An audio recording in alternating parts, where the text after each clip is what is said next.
Hi, welcome to my comic room. Going through my books and realizing I don't have enough space, I decided to get a storage unit. And I did this mainly because, well, it was time. Because every time I would try to pull some books out, just when I thought I was out, they pulled me back in. I'd put them away and then put them back. And that was time consuming. So this might be a different process, but I'm hoping it's something that I can get done and basically have them in alphabetical order. When I do a show, I can fill books, I'll have them priced, and hopefully within a year, I'll have accomplished something that I've been wanting to do, and that is minimize my collection.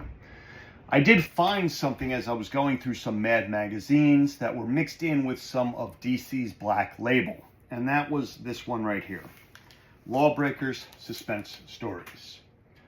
This was originally purchased off of Heritage Auctions, and basically it does not give a grade other than on the back bag, which was probably placed there by my friend as a 3.5 to a 4. I will look this over in a bit. What I did decide to do is put this in a new backing board along with the new bag. The bags are from E. Gerber, and this is a My Light. This is a Mylar, and then I decided to use a clear backing board. Now, these are new to me. I normally get boards from E. Gerber as well, which are those white boards rather than the clear. But I have no idea what the back cover looks like, and I think that I would like to view it. So this is how I bag and board, and yes, it might be overboard, but that's okay. Isn't grading going overboard? I mean, sure, you can probably grade your own comic book. They have enough tutorials out there on YouTube. There's enough books out there as well. So what do you need a third-party grading company for, other than to possibly inflate the value? Now, I don't think this would inflate the value whatsoever if I did get it graded by a third-party company. But I would like to be able to put it in a bag and board that I feel comfortable with, and then I don't have to worry about ever changing it again. Now hold up just a minute, because maybe I'm going too fast or maybe I'm going too slow. So 725s, when the codes for E. Gerber's, what I use for the Mylars. The 750s are the backing boards, and the 775s are the My Lights. So basically I put the 725s over the 750s, 750s over the 775s. I'm hoping that makes sense. Let's get back to the tutorial. So I can do one of two things, because I do not like the lip here. So I can cut it off now, or I can put the comic book in there and chance that my eyes aren't as good and cut the top, or rather trim it. Bad. So I am going to do that before I put the comic book in, because that would be the smart thing to do. I have a guesstimate on where I want it. And once cut off, it's a lot easier to place it over the board as well as put the comic book inside. The board, however, has a film over on top of it. And if you have nails, you can peel this off. Now, there is a quick trick to it, and that is taking a piece of tape, taping the edge, and then pulling it back, which seems to work very easily. There is static to this, so I'm going to try to just put that aside. Hopefully the static will dissipate by the time I put the comic book in there. Now, I never saw this comic book before, and it is a pre-code horror book. Now, let's also do the right thing by taking off the tape as well, because let's face it, you do not want tape pull on a comic book this old. The book did come out in 1953, and whatever board they put in here, that is sturdy. I mean, that is really, really sturdy. And I thought I went overboard. I will count the pages because I am curious. Okay, 8 to the center.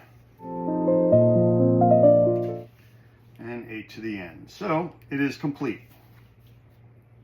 So I am then going to put this in the Mylar. And there is a chance that it won't fit.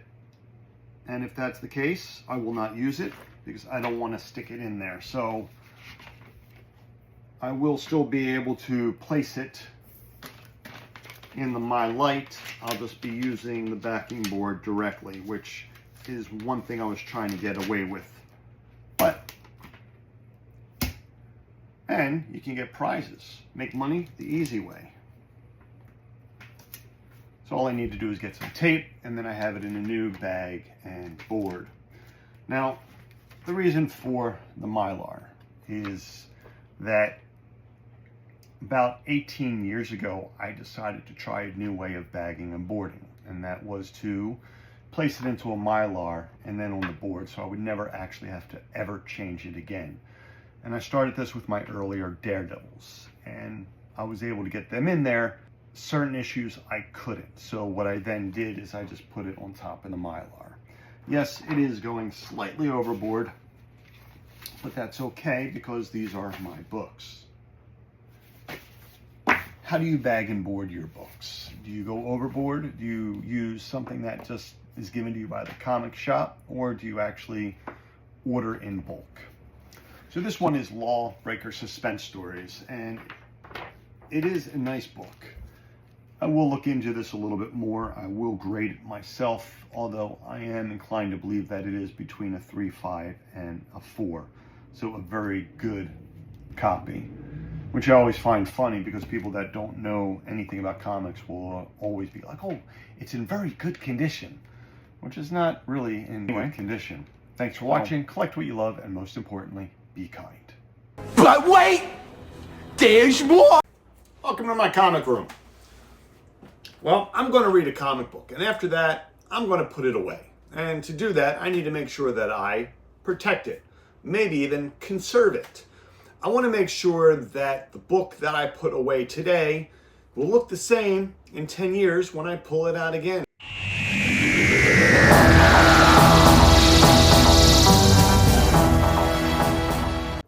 When I was younger, that's something I loved to do. I loved to collect comic books and count them. And when I counted them in the box, I wanted to see how many I could fit in the box. And more times than not, I would be enamored by the cover once again and reread it. Being older and having digital copies and omnibuses, it's kind of a little bit different to go through the comic books and reread them, including the fact that sometimes they're graded and, well, quite possibly you never read it before. In this particular case, this is a comic book that I winded up picking up because it caught my eye, and it's called If Destruction Be Our Lot. And it takes place in a world where, well, there are no humans.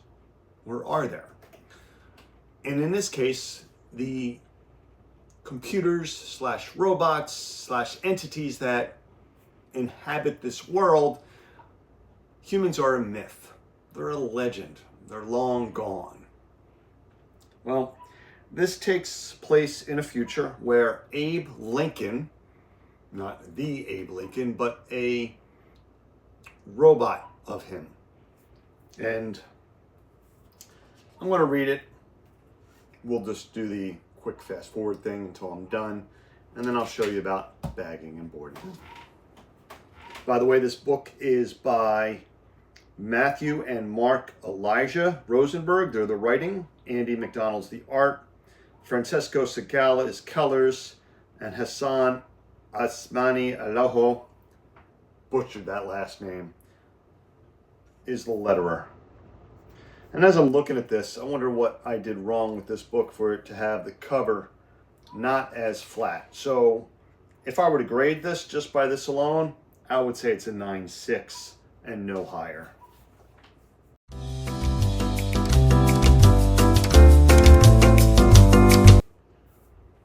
So, If Destruction Be Our Lot, it's another good read. I'm enjoying it as I continue on through, and I'm curious about what's going to happen next.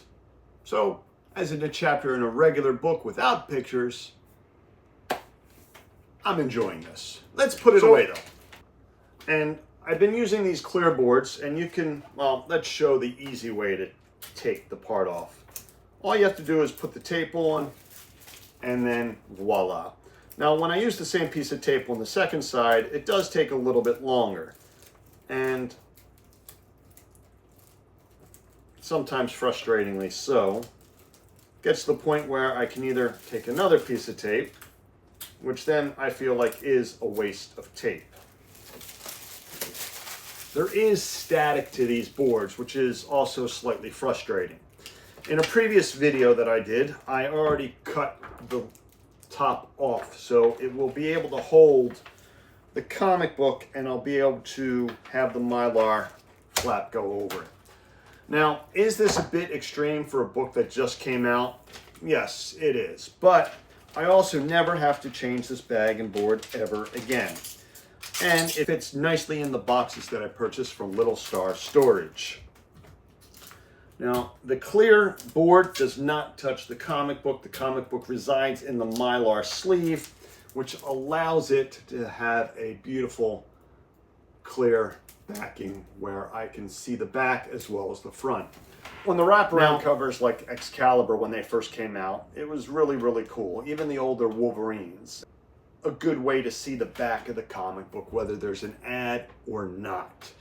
The wraparound covers were a novel idea, but it didn't really succeed. And then they came out in the Virgin variants, which of course, if you didn't know what it was, you couldn't figure it out by looking at the back without pulling it out of the bag. But now with the clear boards, all you have to do is just skim it around. So this will be put away with issues 1, 2, and 3. And I'm going to continue on bagging and boarding some books. Unfortunately, I can't lift anything heavy right now because of an injury. Yes, sometimes lifting these boxes, they hurt. So I'm kind of glad I did go to half boxes instead of the long boxes. The next one up to read is Daredevil number 5. And I'll also place that in a bag and a board, and I'll figure out what else to do today. Maybe edit a video, maybe find out what you're reading, maybe find out how you collect your comics. How do you bag? How do you board? What do you use? Is it E. Gerber? Is it Comic Clear? Is it BCW? So there you have it. I have 2 comics freshly bagged and boarded, one in a Mylar, one just in the sleeve itself. And both of them you can see the back. And in this one, you can win some prizes. But you need a time machine to go back to 1953. Anyway, thanks for watching. Collect what you love, and most importantly, be kind.